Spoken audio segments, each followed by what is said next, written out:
And welcome to an episode of the Poulter's Talk Sports Podcast, Oakland Roots Edition. Last night I was luckily one of the 26,000 people at the Oakland Coliseum for the home opener for the Oakland Roots, a franchise record, and just a magical evening. Before we get to the actual match itself, I want to talk about the Oakland Coliseum and the vibes and everything that was. People were tailgating at, I think it started at 9 p.m. Friday evening, went throughout the entire evening. I got to the parking lot at about like 4 o'clock, 3 hours before game time. Parking lots were full. They were alive. People say that Oakland fans, like, they didn't support their teams. It's just flat wrong.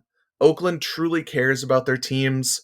Oakland just absolutely just showed out. The parking lots, the tailgating scene, everything, the vibes were immaculate. Um, so many pictures on social media of people taking the Coliseum BART, the bridge across, which is a rite of passage for so many sports fans in the Bay Area, be it as a child or not. The illegal street vendors with their bacon wrapped hot dogs. Truly, it was magical, and that's not even counting the game. Um, Oakland truly showed up. The "Let's Go Oakland" chants, the wave, which I'm not a big fan of the wave, but it did start in Oakland, so it's it's historical. A little bit about myself, if you do not know. I'm Daniel Poulter. I'm a 15-year sports writer in the Bay Area, born and raised. And I will be covering every single home game this season for the Oakland Roots, hoping to bring some more coverage to a fine team, hoping to go in the right direction. We'll talk about that later. Season has not been a strong so far for the Roots, but I'm intrigued to see where they go. But the Oakland Coliseum was absolutely, like, it's got the reputation sometimes when the A's are playing there of being not one of the best facilities, but it shined last night. Like, it came alive just from the fans, the people. A reported, I believe, 26,574 or 5 announced attendance, which is an Oakland's Roots record, is the second highest ever attendance in the USL league, outside of, I believe, FC Cincinnati, who are not even a part of the league anymore. They're in MLS because they did that well with support. The Roots currently have the highest attended game in the history of the current teams in the USL, which is absolutely mind-blowing. This game will have more attendance than the now Sacramento Las Vegas A's will have all season, because their stadium physically cannot hold over 15,000 people because it is a AAA ballpark. And I feel bad for the players. I'm excited for the people in Sacramento because they deserved, especially if they're Oakland fans. The A's fans, they deserved a little bit, but that's the last I'll talk about that good stuff. But the Coliseum, from a Too Short concert during halftime with the entire crowd singing along, there was no fake fans. This was Oakland. There ain't no fake. And that was huge. Absolutely phenomenal. Um, from the nice touch of retiring Ricky Henderson's number 24. It was the last time. No one will ever wear it again. They had a 1-minute standing ovation during the game in the 24th minute. Really nice touch. Really appreciate just like seeing the fans knowing their history and being able to just support themselves and support the local community, because this wasn't, yes, this will probably be their highest attended game this season, maybe the last game of the season, who knows, but the fans came out, and Oakland knew this was a time to celebrate like themselves and prove that Oakland cares about sports. And if you support the fans, which the Roots in theory are going to be doing, they will support you back. And that is astronomically important for the success of the Oakland Roots, but also just sports in Oakland. They've lost the Warriors, they've lost the A's, they lost the Raiders. They really don't have something to cling on to. Yes, the Warriors are still technically in the Bay Area, but for a lot of Oakland fans, they lost their team, even though it's still there. And the Roots can be a replacement, at least in the short term, until they eventually figure out their own stadium. But that's at least, I would say, 5-10 years in the future. And to see where the Roots are going to be going, I asked, like, just absolutely adored everything from the street vendors to the parking attendants to elevator. They brought back a whole lot of the old vendors that were there during the A's. The Roots did it perfect. Like, they did everything correct. They I don't even think they thought this would go that well, and it's absolutely a perfect night. Um, Also, the fans, um, let's go Oakland chants throughout the entire building. Not the entire night, but it was loud, it was proud. The Roots were giving tickets away to local high schools, and they had the cheerleaders were, I believe, from Piedmont High School and maybe one from Fremont. All local kids doing the cheerleading, which was super great to see. It's just little details about bringing the community and bringing those fans in that a lot of organizations would fail at doing, and the Roots absolutely knocked this out of the park. Um, the question is, do I want to transition over here to the actual on the field game for the Roots? Going into this game, we knew it was going to be tough. They were versus the current top team in the standings. Before this game, it had only been 2 games so far. But San Antonio had won both of those games. They're known for a really strong defense, which is kind of hard to crack, which everything was kind of playing against it was an unfortunate schedule for their first home game to be against a team that's known for a very defensive style of play and kind of just like grind you to dust. But overall, the Roots got a bump from the crowd. And I was intrigued to see where they would go with it. Like, what's going on with the Roots? They started the season 0-2. They had 2 losses. Both of the games, you could argue, especially the Monterey Bay game, which is actually looking better now since Monterey Bay is near the top of the standings. They beat Orange County last night. So they've got at least, I think they've got 6 points. They may have 7, but Monterey Bay is back. So that loss doesn't look too bad, especially but they lost to Orange County and to Monterey Bay, which you could definitely argue that both of those games, the Roots should have gotten a point in at least one of them. I think the Monterey Bay game, especially, that game should have probably come away with a 1-point tie, and then you're really happy with that. Tonight's results, San Antonio FC comes away with a 2-1 victory over the Roots. The Roots fall to 0-3, dead last in the Western Conference of the USL, which is definitely not what the Roots, I guess, front office would probably have dreamt about this season.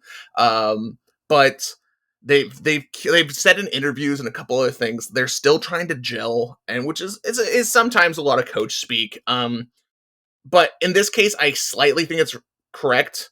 A lot of their top international signings were delayed because of visa issues, which means they just haven't been able to. They're completely changing the style of play this season.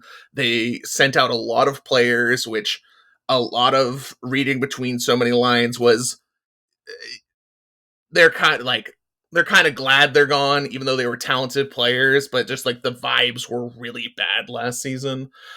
And a lot of me and not the team type of energy is kind of what I got out of a lot of going to media day and a whole bunch of other things.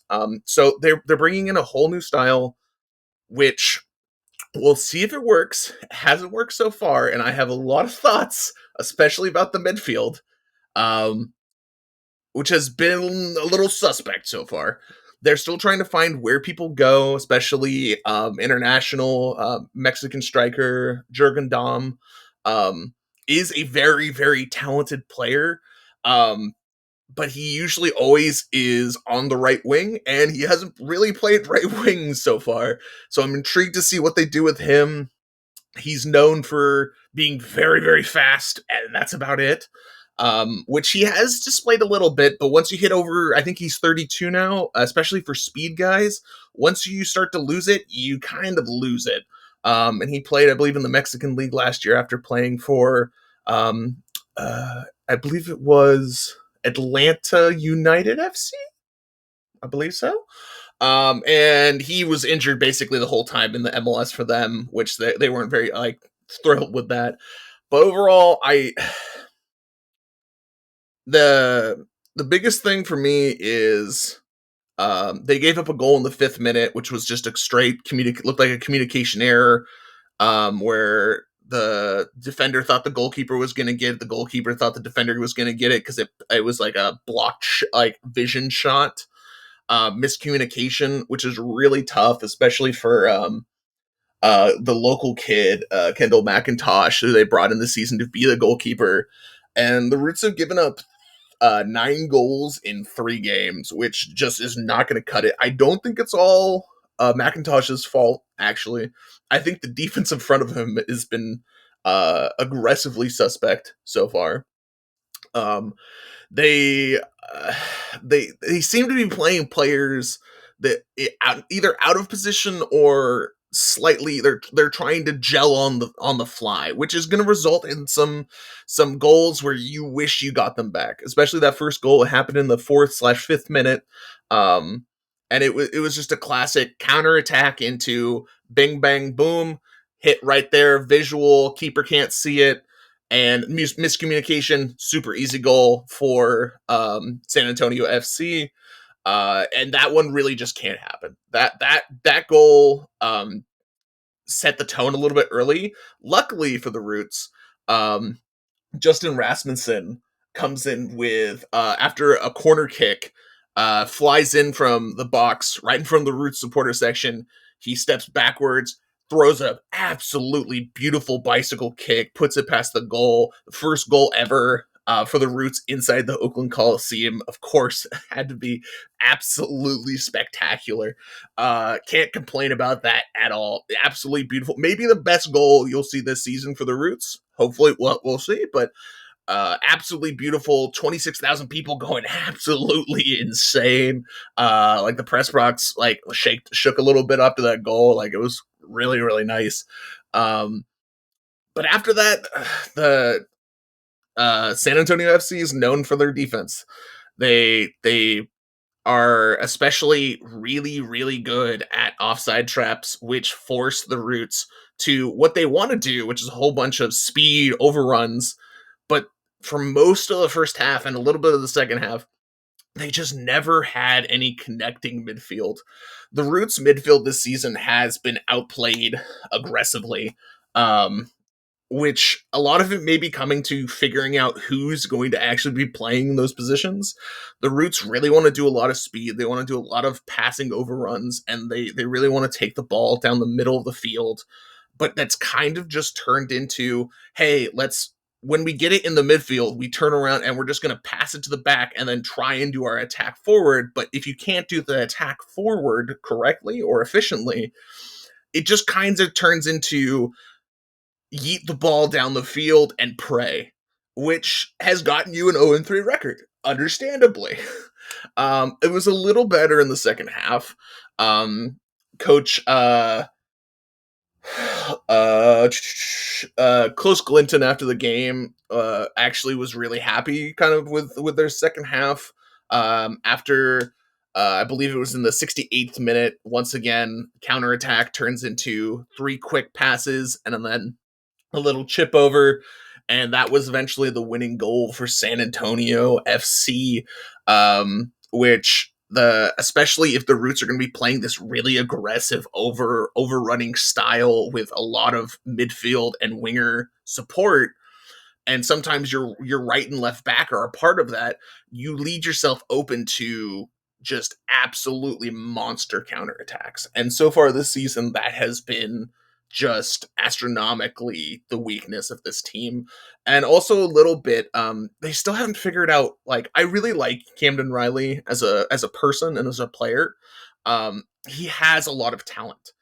I just don't know if it's at right back. And I'm not sure if it's just like he didn't have any moments this game where in the previous two games he had slipped and it gave up a goal both times. Really, really rough sequences against Orange County and Monterey Bay. But he is a very good player, and you see him. He had a goal last week against Monterey Bay off a free kick, and he was the header recipient of it. And he has talent, and I just don't think it's at right back. I'm going to wait a few more games to see because he started there the last two games, and he got subbed out of this game because of a yellow card pretty early on. Um, After a pretty hard tackle, he got away with one earlier. The ref didn't allow him to get away with the second one. This game was kind of a little bit chippy. There was 9 yellow cards in total, no red cards, but a very chippy game. But like he is a good, especially for what they're trying to do. Like, but I think he could be used better as maybe a defensive attacking midfielder or even just like a central midfielder next to Gibson. Because they swapped it around again, which was really interesting. Is they did not start Jose Luis Sinisterra, who had been the last couple games playing pretty well, had a couple, I believe, the assist and a goal versus Monterey Bay, and overall have been playing pretty well. But he came off the bench tonight, and same with EJ Johnson from Fairfield, little local kid, played international for Scotland's third best side out there in Scotland Premiership. Though we kind of saw in the first game, he's much better as kind of a spark plug off the bench where he's big, he's fast, he's physical. He really likes trying to bait penalties.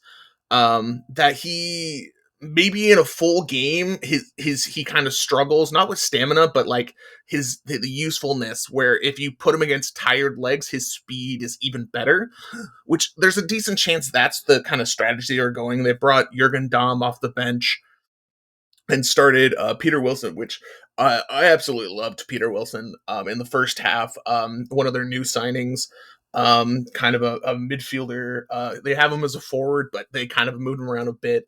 I think he needs to just be starting, and I think he will be, but like he's just kind of getting up to speed. He was one of their later signings, and dealing with some visa issues. But overall, I really liked what I saw from his play, especially him with get the exact name. Also, I apologize. I'm gonna try not butcher names. I'm learning best I can. Um, but especially when it came to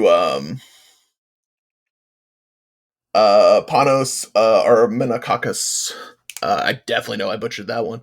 I apologize, could say. I like their dynamic a lot.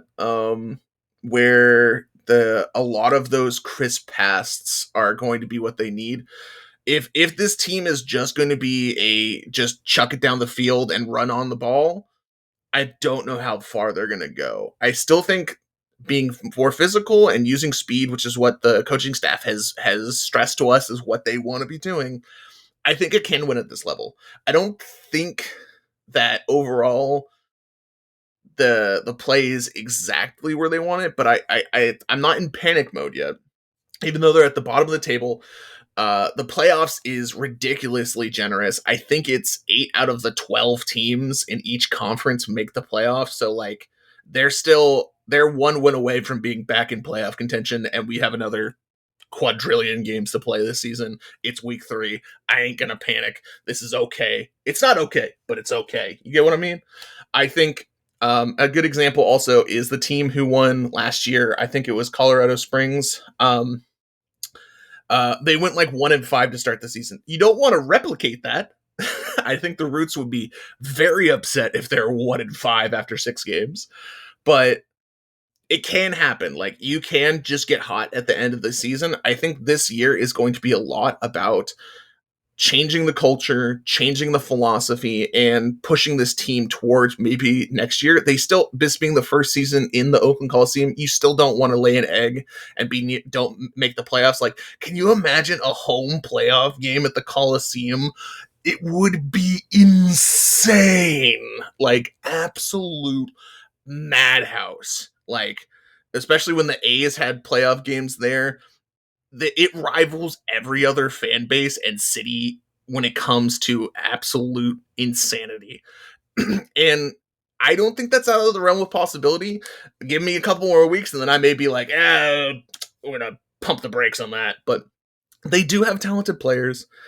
I think, especially, we still haven't seen their full roster. There's a couple people who haven't come in yet, though. It was quite interesting that they did start Ilya Alexeyev up at the forward position, which I definitely wasn't expecting. They seem to, sorry about that. They seem to really enjoy. He got subbed in last week as well, and he got the start this week, which I definitely wasn't expecting. But they have a lot of talent, and their schedule should be getting a little bit easier. Let me check the USL standings right now. And their next two opponents, they are squaring off next week against Las Vegas Lights. And the Lights have only 3 points so far. They're sitting in 8th place in the Western Conference, of course, 4 spots higher than the Roots. But that's a game you could win. That is an insanely winnable game and should probably be seen as a disappointment if they don't come out of that game with points. That's, I would say, if they don't, and next they're playing Rhode Island, who is sitting at a total of 1 point. They're 0 wins, 1 draw, 1 loss. They're sitting in 10th place in the Eastern Conference. If you're a team who's serious about winning championships, that needs to be, those need to be points. Like, and I think they definitely could be points. Do I think the crowds are going to be as big? No. Do I think they're still going to get like a good fan section? Yeah. No, I think those 2 home games are going to slap the next couple of days. My biggest issue, especially, is still the defense. Like, they cannot keep giving up 3 goals a game on average and be a playoff team, yet even a championship team like they want to be. The Roots are definitely, their goal this season is to lift a trophy, be it in one of the cups. I think they're a part of 4 cups this year. Don't fully quote me on that one. And just the regular season schedule. I fully think they have some quality. Overall, listening to them talk post game, they brought in Justin Rasmussen and Coach Glinton. That there is a lot of positive energy from these guys. They fully believe that they're going to turn this around. We just have to see if they're telling like the truth, if it's just kind of like fake, like to tell themselves, or if it really is, hey, our guys aren't fully conditioned because they didn't really get a preseason because they were stuck in visa issues and because they haven't played together. A whole lot of this team got flipped over. There's not many returners, and just to kind of see where they all gel, they spent a lot of money on Jurgen Damm. They also recently brought in I think it was a Swiss top flight goalkeeper in Raphael Spiegel. Definitely butchered that one. Will be better next week. And he's supposedly like 6, like he's like a big guy, like especially for a goalkeeper. Like, I wouldn't be surprised if we see him unless he gets loaned out to another team, and this is just kind of like a nice business move for the Roots. I wouldn't be surprised to see him in starting goal just to see what they've got.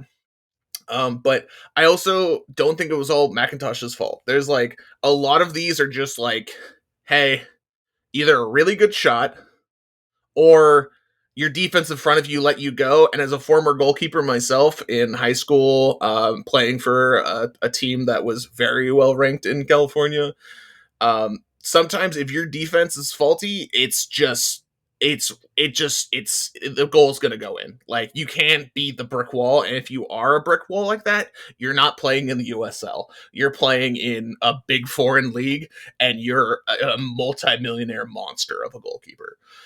Which the thing is, I think McIntosh, especially kid, grew up in Oakland.